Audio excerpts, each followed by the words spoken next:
Assalamualaikum warahmatullahi wabarakatuh.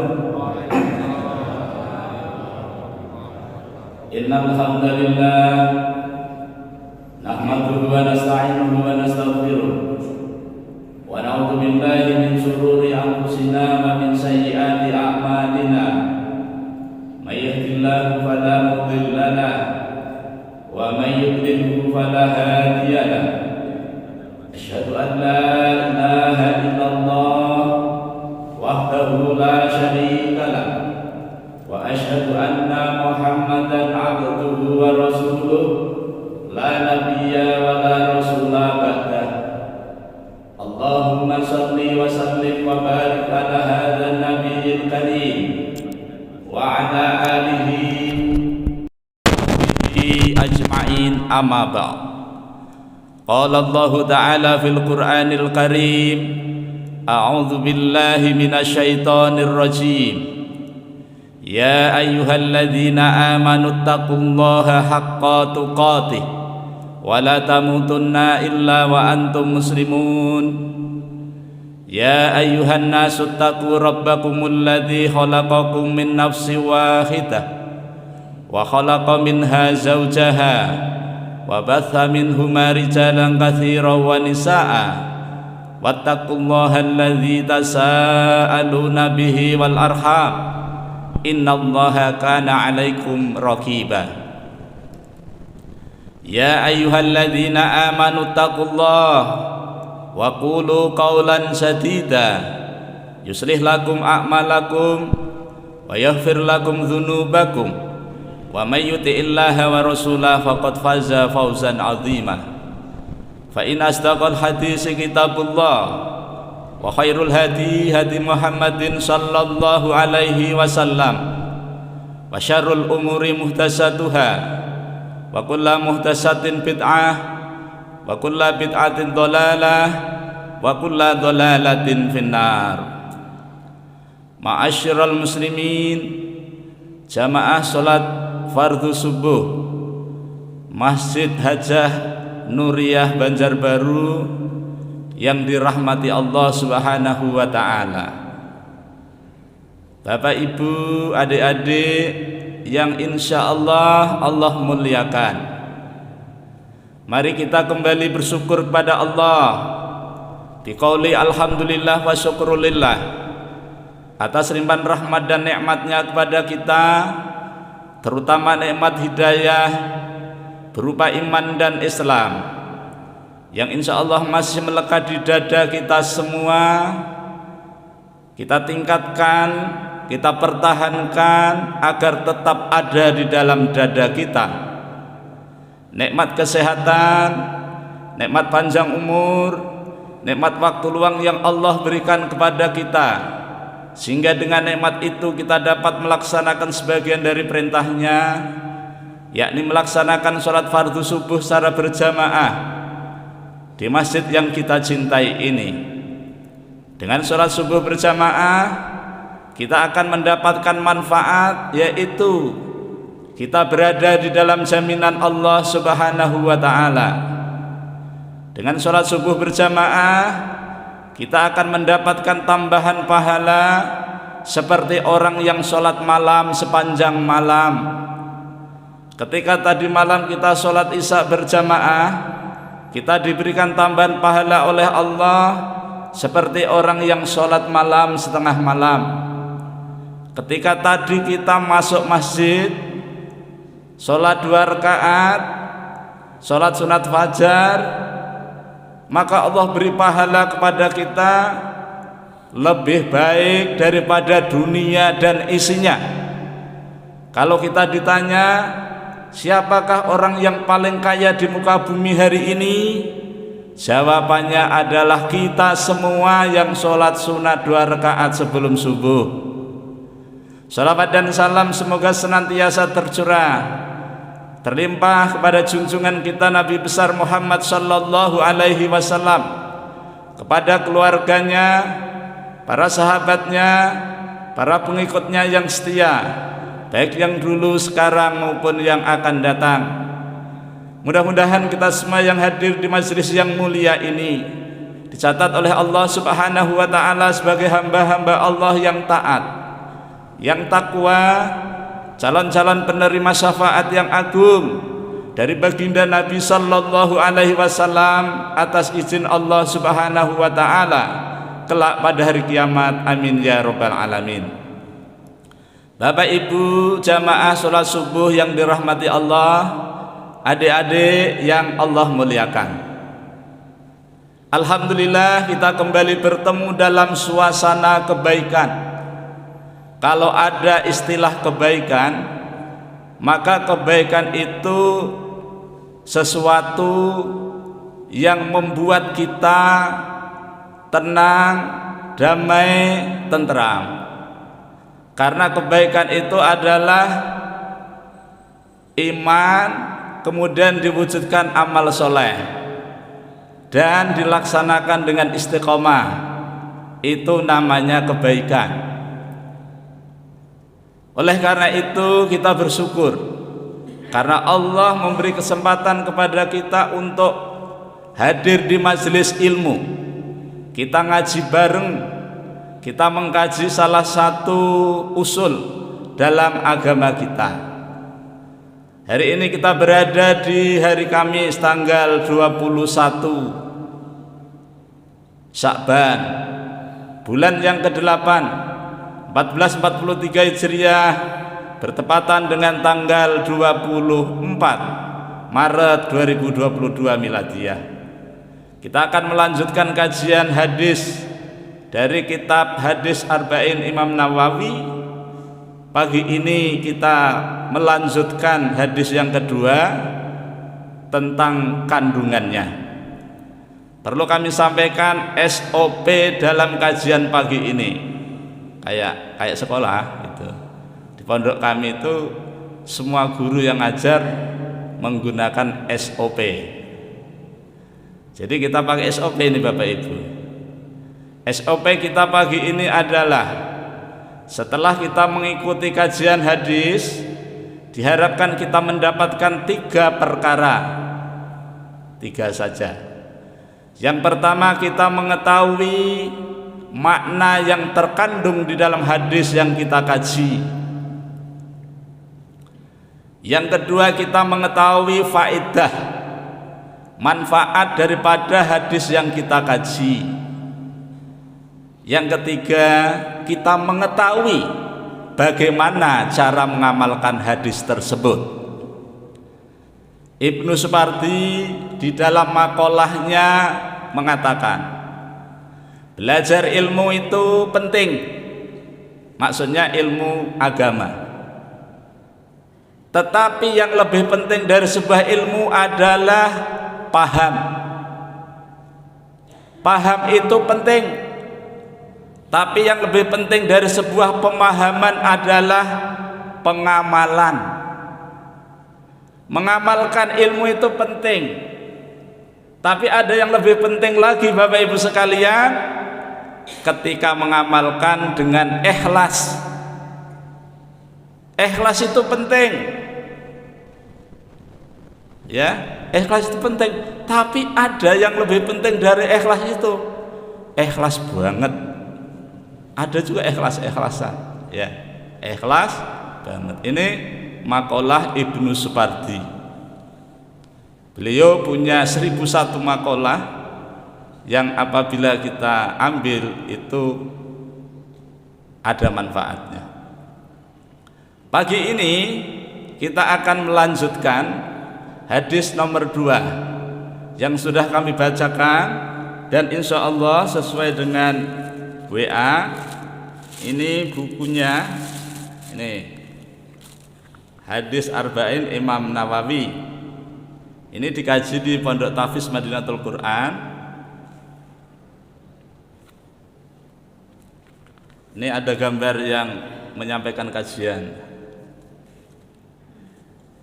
Ini kalau Bapak Ibu melihat gambarnya, ini lebih dekat, ini lebih jelas cakepnya. Ini banyak, jadi kalau nanti Bapak Ibu perlu bisa menghubungi Pak imam atau pengurus lah ya itu. Yang pertama, karena hadis ini diriwayatkan oleh Imam Muslim. Ini rawi yang terakhir. Imam Muslim mendapatkan hadis ini dari guru beliau. Guru beliau dari gurunya sampai sahabat. Sahabat dalam ilmu hadis disebut dengan sanad pangkal. Ya, pangkal sanad. Yaitu Umar bin Khattab. Makanya di sana ada istilah aidon juga karena hadis yang pertama dari Umar bin Khattab juga. Sekilas tentang kehidupan Umar bin Khattab. Umar bin Khattab dilahirkan di Mekah 13 tahun setelah Rasulullah. Jadi kalau Rasulullah 571 ditambah 13 berarti 584. Ketika Rasulullah diangkat menjadi nabi, Rasul umurnya 40 tahun. Ketika itu Umar bin Khattab 27 tahun. Berarti kan selisihnya 13 tahun. Dan perlu Bapak Ibu ketahui dan adik-adik, Umar bin Khattab ini adalah jago kuntau, jago bela diri. Setiap tahun diadakan pertandingan bela diri di Pasar Ukas, maka tidak ada satupun yang mampu mengalahkan Umar bin Khattab. Makanya Rasulullah berdoa, ya Allah, kuatkanlah Islam ini dengan masuknya 2 Umar atau salah satunya Umar. Ternyata Allah kabulkan Umar bin Khattab. Walaupun Umar bin Khattab masuk Islamnya juga agak terlambat dibandingkan yang lain, tetapi masuknya Umar bin Khattab ke dalam Islam menjadi bercahaya. Umar bin Khattab diberikan kunyah atau gelar Abu Hafs, an Amiril Mukminin Abu Hafsin. Padahal Umar nggak punya anak namanya Hafiz. Hafiz ini kalau di dalam kamus bahasa Arab itu artinya harimau, macan. Ya. Jenis macan itu banyak. Ada macan loreng, ada macan tutul, dan macan-macan yang lainnya. Kemudian Umar juga punya gelar Al-Faruq, yang artinya mampu membedakan antara yang hak dan yang batil. Bapak Ibu ketahui Umar bin Khattab kalau berjalan 100 langkah sebelum datang maka setan bergentayangan, ketakutan. Seperti ayat yang dibaca oleh imam kita tadi ya, suaranya merdu sekali. Gimana ya supaya punya suara seperti itu dan suara yang bagus dipakai untuk membaca Quran. Masya Allah. Jadi setan ini ternyata Bapak Ibu sekalian, setelah berhasil menggoda kita bangsa manusia dijadikan menjadi kelompoknya setan, maka setan berlepas diri kepada Allah. Ternyata setan itu takut dengan Allah. Luar biasa ya. Bapak Ibu yang dirahmati Allah Subhanahu wa taala, itu Umar. Sebenarnya kita bisa mewarisi sifatnya Umar. Bagaimana supaya kita ditakuti oleh setan? Di dalam kajian Nahwu Shoroh, metode tamyiz, setan itu punya mujarot atau akar kata yang akar katanya syatona, yang artinya menyalahi. Jadi kalau kita melihat siapapun, kalau pekerjaannya menyalahi aturan, maka itu masuk golongan syaitan. Syaitan itu dari dua bangsa, dari bangsa jin dan bangsa manusia. Jadi kita berlindung kepada Allah, semoga kita tidak termasuk yang demikian. Bagaimana caranya? Kita minta kepada Allah. Gitu. Bapak Ibu, jamaah, adik-adik yang dirahmati Allah. Selanjutnya tentang kandungan hadis. Yang pertama, hadis ini dari Umar itu adalah ummus sunnah, induknya agama Islam. Kalau Al-Fatihah itu Ummul Quran, induknya Al-Quran. Kalau hadis ini itu ummus sunnah, bahkan separuh dari ajaran Islam ada di sini.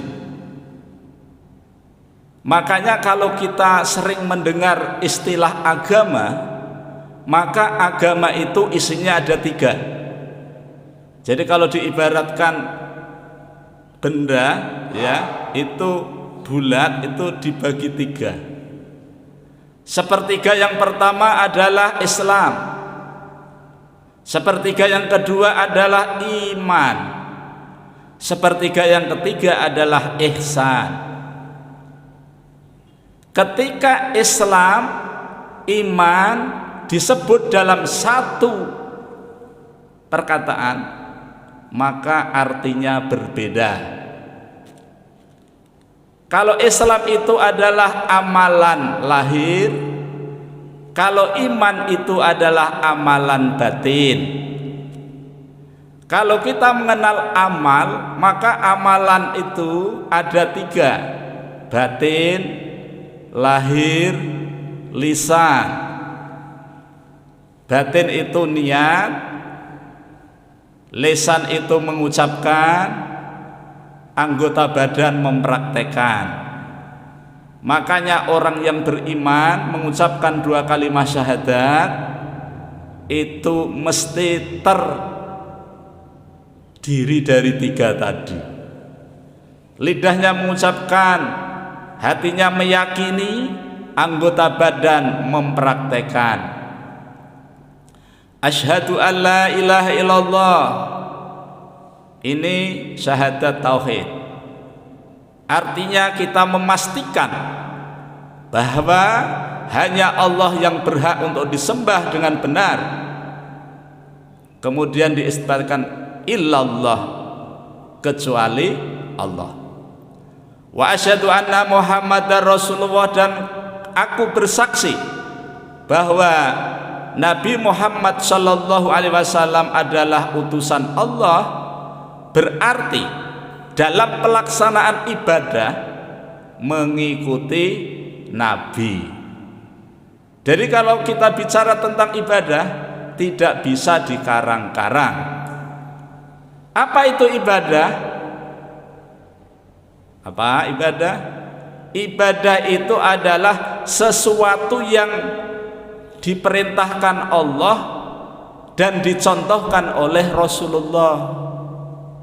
Kalau Allah tidak menyuruh, Nabi kita tidak mencontohkan, maka ketika ada yang melakukan, itu namanya ibadah baru yang tidak resmi.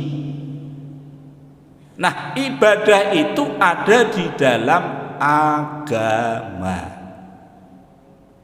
Bapak Ibu yang dirahmati Allah, ini tadi yang pertama. Maka kemudian lahirlah para ulama dengan disiplin ilmu, yang Islam melahirkan tokoh-tokoh ahli fikih yang berbicara tentang bagaimana caranya agar amal ibadah kita ini sah. Karena fikih itu bicaranya syarat, rukun, sah dan tidaknya ibadah itu. Kita ini sholat subuh, Sholatnya bisa sah apabila syaratnya terpenuhi. Syaratnya sholat apa? Wudhu. Nah, jadi wudhu itu syarat. Kemudian apa rukunnya? Jadi sholat itu ada rukunnya, rukun-rukun sholat. Nah, ini dikaji di dalam fikih. Kemudian yang kedua, lahir ulama dengan disiplin ilmu tauhid. Ini yang berbicara tentang iman, tentang akidah. Kemudian dalam pelaksanaannya itu lahir sebuah ilmu yang disebut dengan ilmu akhlak. Bagaimana cara pelaksanaan ibadah kita itu agar diterima oleh Allah. Jadi kalau fikih itu enggak bicara tentang bagaimana cara ibadah kita supaya diterima, tidak. Yang berbicara tentang bagaimana supaya ibadah kita ini bisa diterima oleh Allah, itu yang berbicara ulama akhlak. Kalau kajiannya kajian tasawuf, kemudian dalam pelaksanaannya ihsan. Yang kedua, kalau kita bicara Islam, iman, ihsan, maka itulah agama. Kalau kita bicara agama, yang dimaksud adalah Islam. Inna dina indallahil Islam. Sesungguhnya agama yang resmi beredar di muka bumi ini untuk diterapkan dalam kehidupan sehari-hari adalah Islam.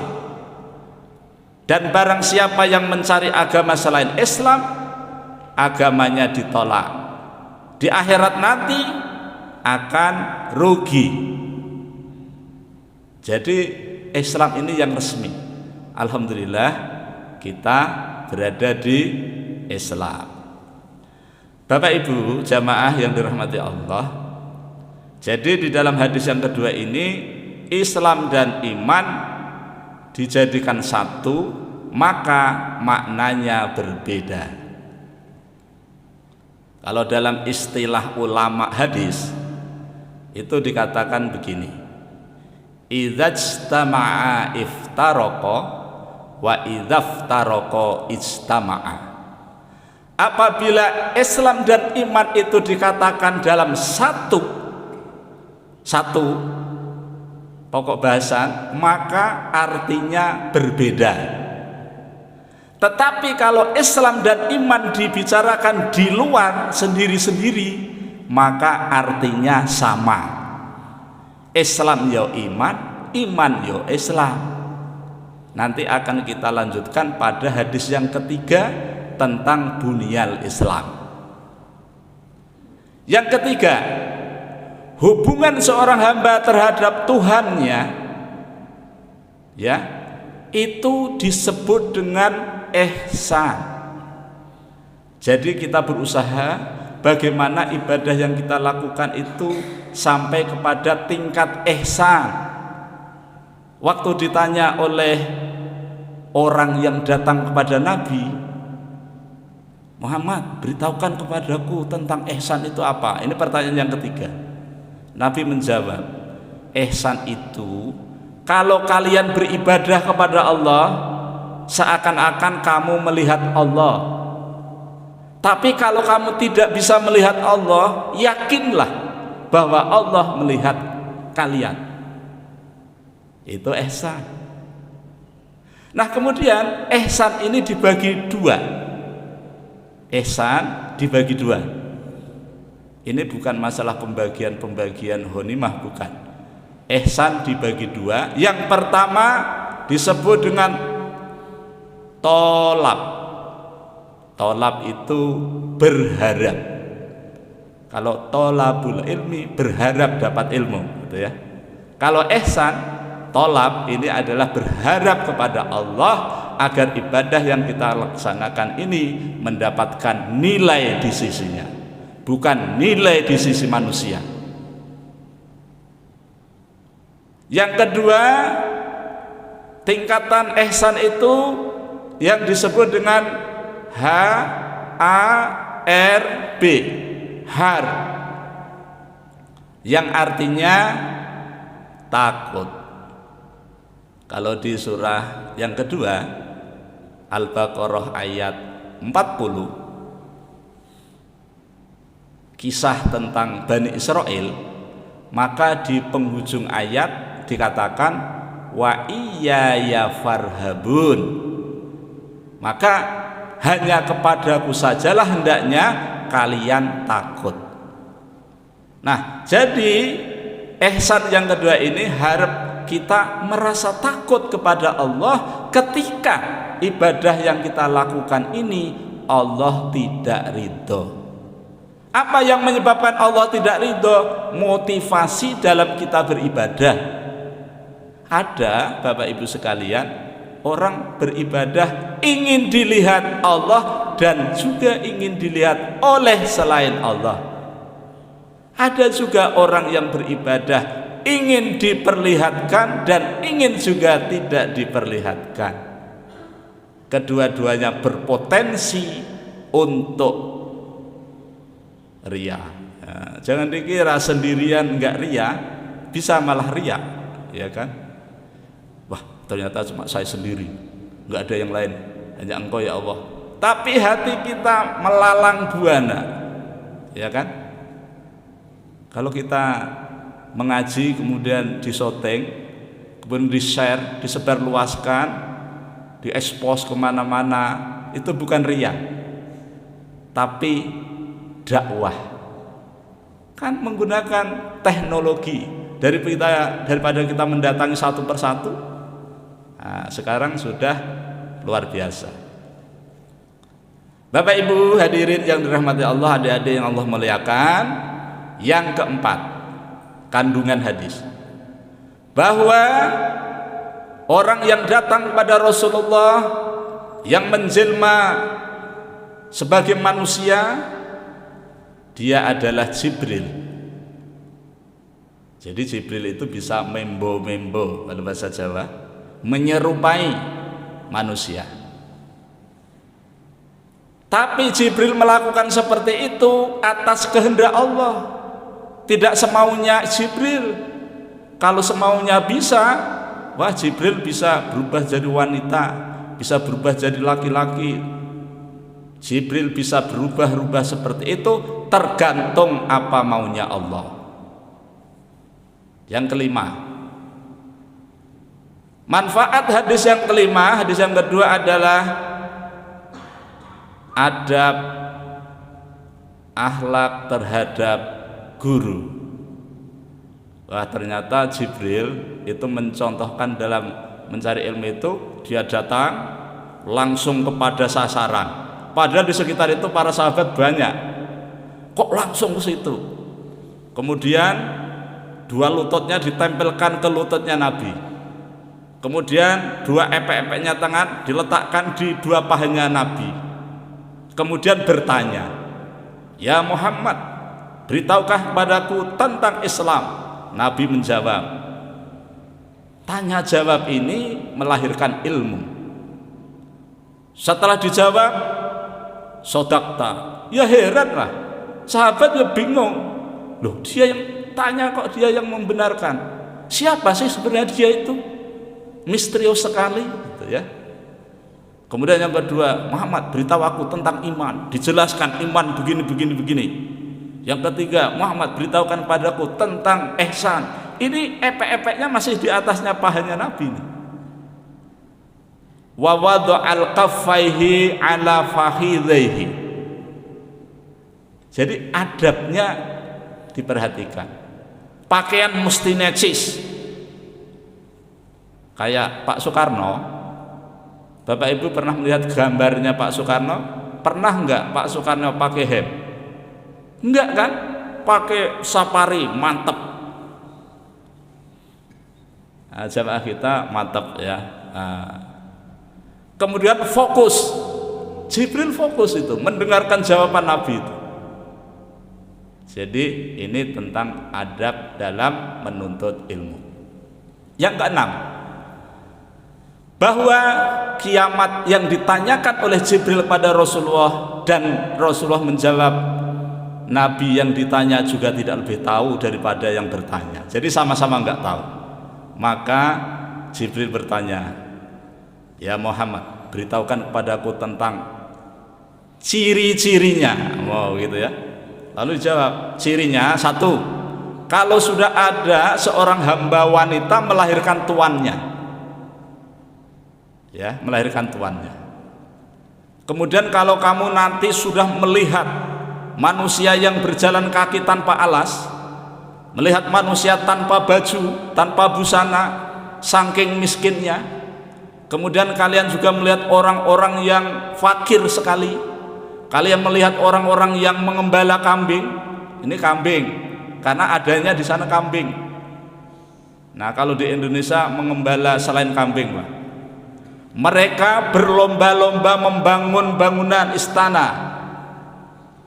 Itu cirinya, disebutkan ciri-cirinya sehingga kita mengetahui. Ilmu yang dapat kita ambil bahwa Rasulullah tidak tahu, bilang tidak tahu. Kita kalau nggak tahu jangan sok tahu. Jadi kita kadang-kadang kalau ditanya, sebenarnya kita nggak tahu, kita berusaha ingin menahukan diri, memaksakan diri. Bukankah kita pernah mendengar ceramah ustadz kita, Imam Malik, itu ditanya 40 pertanyaan, cuma 5 yang dijawab. Imam Malik ditanya oleh jamaahnya, Imam, kenapa pian itu cuma 5 aja? Pian kan pasti bisa. Loh, saya kalau memang nggak tahu ya saya nggak malu kok mengatakan saya nggak tahu. Tapi kalau imam sekarang itu beda. Ini maaf loh Pak Imam, ini imam yang sana gitu ya. Saya pernah ditanya, Pak Ustadz, ada apa? Sebenarnya tujuan manusia hidup itu apa? Saya tahu, tapi saya kutip dari Al-Quran. Tujuan manusia hidup itu ya tujuan Allah menciptakan manusia. Terus di mana letaknya? Di Quran. Surah apa? Az-Zariyat. Ayat berapa? Cari sendiri. Oh, tolong bacakan. Wa ma khalaqtul jinna wal insa illa liya'budun. Allah tidak menciptakan jin dan manusia melainkan untuk ibadah. Itu tujuan manusia di muka bumi, ibadah. Kalau tujuan pokoknya ibadah, ada pekerjaan lain itu sampingan. Bagi bapak ibu yang menjadi pegawai negeri itu sampingan, menjadi abdi negara itu sampingan. Yang pokok menjadi abdinya Allah. Yang ketujuh, maksud budak wanita melahirkan tuannya itu adalah nanti kalau sudah ada seorang anak yang durhaka kepada orang tuanya, bahkan memperlakukan orang tuanya sebagaimana pembantu dalam rumah tangga. Mak, ke rumah bang, cucumu. Nah, jadi MC ngomong cucu, memang sih sepertinya enggak, tapi itu perbudakan kepada orang tua kita. Ya, enggak begitulah. Makanya oleh ulama dikatakan, janganlah kita termasuk orang-orang yang berpartisipasi dalam tanda-tanda kiamat, yaitu janganlah jadi orang yang durhaka pada orang tuanya. Ini ada 7 Pak fadilahnya. Kemudian kaidah hadis terakhir. Kaidah hadis itu ada 2. Yang pertama, kaidah hadis ini ya, al-mutasabbib kal mubasyir. Orang yang menjadi sebab seakan-akan dia pelakunya langsung. Siapa yang menjadikan sebab itu yang melakukan langsung. Siapa yang sebenarnya yang mengajarkan? Oh ya, ini entah 3 menit. Ini kan suruh ya, suruh 3 menit supaya tidak tak alang-alang. Nah, karena dalam pertanyaan tadi yang bertanya Jibril, yang menjawab Rasulullah, sebenarnya hakikatnya yang mengajar Rasulullah.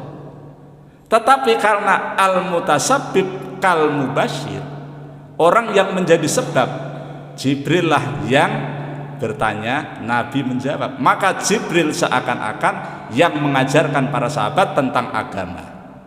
Karena ketika di akhir hadis ini Nabi bertanya, ya Umar, tahukah kamu siapakah orang yang datang bertanya? Umar yang menjawab, Allahu wa Rasul a'lam, Allah dan Rasulnya yang maha tahu. Qala, Rasulullah menjawab, fa innahu Jibril, dia adalah Jibril, atakum yu'allimukum dinakum, dia datang kepada kalian untuk mengajarkan agama kalian. Nah, jadi Jibril sebagai penyebab datangnya ilmu, Nabi Muhammad yang menjawab jawaban Nabi atas pertanyaan Jibril sebagai ilmu. Yang kedua, maksud daripada Allahu a'lam. Sering ya kita kalau ditanya, ini apa? Wallahu a'lam. Kita kadang-kadang ikut-ikutan. Ya, kita serahkan kepada Allah karena Allah yang Maha tahu. Tapi yang dimaksud dalam hadis ini, kaidah dalam hadis ini, yang dimaksud dengan Allahu wa Rasuluhu a'lam, berarti itu adalah kita mengutamakan, mengangkat bahwa kita ini tidak tahu, bukan menggugurkan ketidaktahuan kita. Jangan sampai setelah Allahu a'lam kemudian kita sudah tidak bodoh lagi. Tidak, kita tetap tidak tahu, karena pengetahuan yang ada pada diri kita itu adalah titipan Allah yang hanya tak seberapa. Bapak Ibu jamaah yang dirahmati Allah, saya tutup dengan memperdengarkan hadis yang pendek karena ini sudah menjadi kebiasaan kami. Saya dengarkan hadis pendek. Bismillahirrahmanirrahim. An Abi Hurairah radhiyallahu anhu qala Rasulullah sallallahu alaihi wasallam, kullu ummati yadkhulunal jannah illa man aba. Wa may ya'ba ya Rasulullah? Qala man ata'ani dakhulal jannah wa man asani faqad aba. Rawahul Bukhari. Dari Abu Hurairah radhiyallahu anhu, semoga Allah meridhai beliau, Rasulullah sallallahu alaihi wasallam bersabda, semua umatku akan masuk surga kecuali yang tidak mau. Sahabat bertanya, ya Rasulullah, mana sih orangnya masuk surga tidak mau? Mana, saya mau tahu. Nabi menjawab, man ata'ani dakhulal jannah, barang siapa yang taat kepadaku akan masuk surga.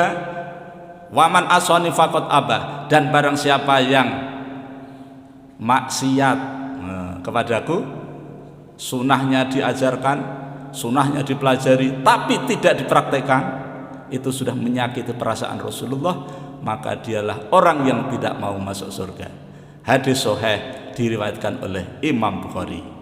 Bapak Ibu jamaah sholat subuh yang dirahmati Allah, adik-adik yang Allah muliakan, demikian yang dapat ulun sampaikan dalam kajian pagi ini. Mudah-mudahan Allah Subhanahu wa taala senantiasa merahmati dan meridhoi kita semua. Ulun mohon maaf pasti banyak kelirunya, banyak salahnya dalam mendampingi kajian ini. Mari kita tutup dengan baca hamdalah dan doa kafaratul majlis. Alhamdulillahirabbil alamin. Subhanakallahumma wa bihamdika asyhadu an la ilaha illa anta astaghfiruka wa atubu ilaik. Wal afu minkum. Wassalamu alaikum warahmatullahi wabarakatuh.